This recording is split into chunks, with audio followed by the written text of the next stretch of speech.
looking at the Britishers' rule in India from a whole new perspective. So what about India attracted the British? To start with, the British had first come to India for trading.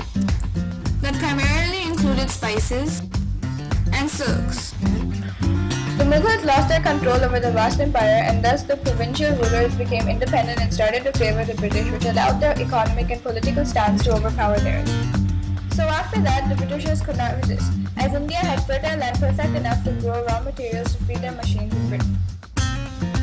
And there were numerous other reasons. So when did the British come to India? First, Captain Hawkins came in 1599 for trading. Then, the British East India Company was set up in 1600. Then, Sir Thomas Roe came to India in 1615, and in 1757, East India Company started to gain control with the Battle of Plassey. But this process was not easy. There were the three Carnatic Wars where the Britishers had to fight the French to take over India. In the end, the French were defeated. On top of that, the Britishers had to fight the Marathas, the Sikhs, the rulers of Mysore, and most importantly, the Mughals. Other than those major problems, the Britishers had to face numerous other minor issues. So what does come to your mind when you think about the Britishers in India?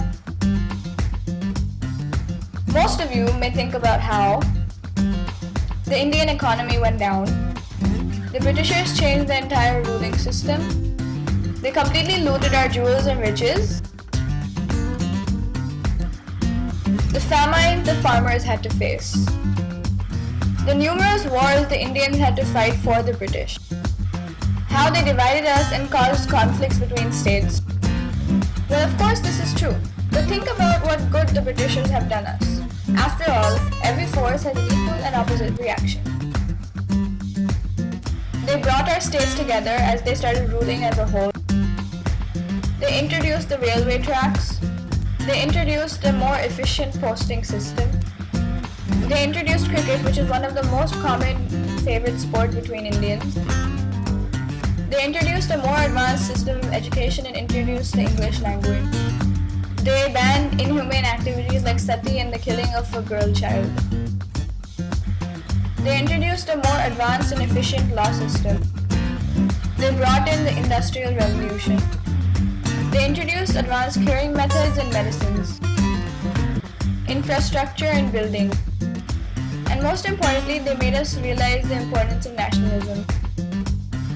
So in conclusion, the British imperialism in India had both positive and negative effects.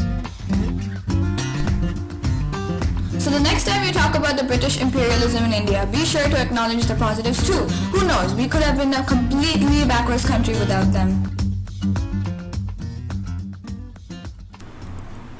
Thanks for watching! Created using Powtoon.